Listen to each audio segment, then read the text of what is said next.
अस्सलामु अलैकुम वरहमतुल्लाहि वबरकातुहू।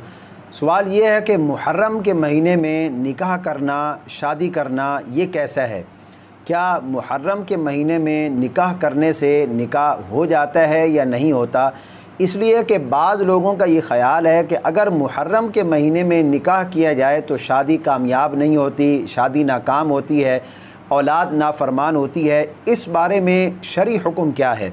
आइए हम इस मसले के बारे में जानते हैं। आपसे गुजारिश है कि अगर आप रोज़ाना मसाइल फ़िक़्ह की वीडियो हासिल करना चाहते हैं और आपने अभी तक हमारे चैनल को सब्सक्राइब नहीं किया तो जल्दी से सब्सक्राइब फरमाएं और बेल आइकन को ज़रूर दबाएं ताकि हमारी हर वीडियो का नोटिफिकेशन बर वक्त आपको मिल सके। मुहर्रम के महीने में निकाह करना, शादी करना, इस बारे में शरई हुक्म क्या है? देखें, निकाह करना ये नबी अकरम सल्लल्लाहु तआला अलैहि वसल्लम की और दीगर तमाम अंबियाए किराम अलैहिमुस्सलाम की सुन्नत मुबारका है।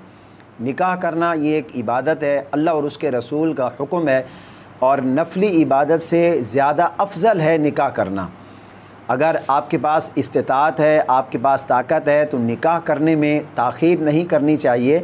निकाह करना ये किसी भी दिन और किसी भी महीने के अंदर बिल्कुल जायज़ है। मुहर्रम का महीना हो या सफ़र का महीना हो या रबीउल अव्वल शरीफ का महीना हो, किसी भी दिन और किसी भी महीने के अंदर निकाह करना ये बिल्कुल जायज़ है। शरअन इसमें कोई मुमानत नहीं है। अगर कोई शख्स ये कहता है कि मुहर्रम के महीने में निकाह नहीं करना चाहिए इसलिए कि इस महीने में नवासा रसूल इमाम अली मकाम हज़रत इमाम हुसैन रदियल्लाहु ताला अन्हु शहीद किया गया, तो इसलिए इस महीने में निकाह नहीं करना चाहिए।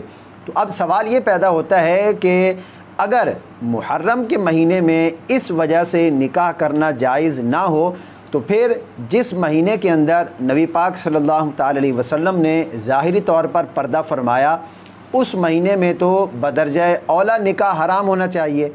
या जिस महीने में जनाब सैयदना सिद्दीक़ अकबर रदियल्लाहु ताला अन्हु ने ज़ाहिरी तौर पर पर्दा फरमाया, विसाल फरमाया, या जिस महीने में सैयदना फ़ारूक आज़म की शहादत हुई, या जिस महीने में सैयदना उस्मान गनी की शहादत हुई, या जिस महीने के अंदर हज़रत मौलाए कायनात की शहादत हुई, तो उन दिनों में, उन महीनों में फिर बतरीक़ औला, बदरजाए औला जो है वो निकाह करना हराम और नाजायज़ होना चाहिए। हालांकि इस तरह की कोई बात नहीं है, आप किसी भी महीने के अंदर निकाह जो है वो कर सकते हैं। वो मुहर्रम का महीना हो, वो सफ़र का महीना हो, वो रबीउल अव्वल का महीना हो, आप किसी भी महीने के अंदर निकाह कर सकते हैं, शादी कर सकते हैं, इसमें शरअन कोई मुमानत नहीं है। अब अगर कोई शख्स निकाह नहीं करता तो हम ये नहीं कहेंगे कि वो राफ़ज़ी हो गया है या खुदा न खास्ता उस पर कोई इस किस्म की बात करेंगे। उसकी अपनी मर्ज़ी है, अगर वो नहीं करना चाहता तो वो ना करे। लेकिन अगर कोई शख्स इस महीने के अंदर निकाह कर लेता है तो हम ये नहीं कहेंगे कि उसके दिल में हज़रत इमाम हुसैन रदियल्लाहु ताला अन्हु के लिए मोहब्बत नहीं है या अहले बैत के लिए बुग़्ज़ है, मोहब्बत नहीं है, इस वजह से उसने इस महीने के अंदर निकाह कर लिया है। इस तरह बिल्कुल नहीं है। इसलिए कि हराम और नाजायज़ होने की कोई दलील नहीं है कि मुहर्रम के महीने में निकाह नहीं कर सकते, शादी नहीं कर सकते। अलबत्ता जो शादी ब्याह के अंदर आजकल जो रस्में जो है वो पाई जाती हैं गैर शरई, जिस तरह के ढोल बाजा, नाच गाने वगैरह, पता नहीं क्या कुछ होता है, तो ये गैर शरई रसूमात ये मुहर्रम तो क्या, मुहर्रम के अलावा भी नाजायज़ और हराम है।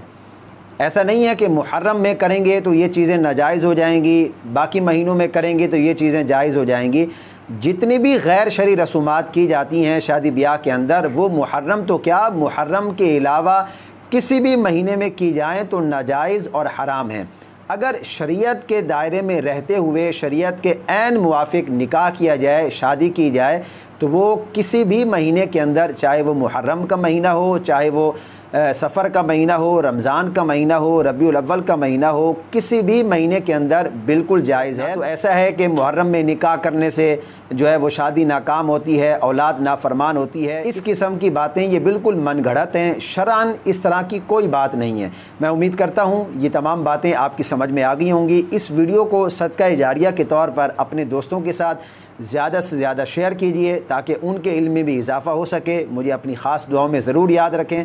अल्लाह पाक हम सबको सही मानों में दीन की समझ अता फ़रमाए।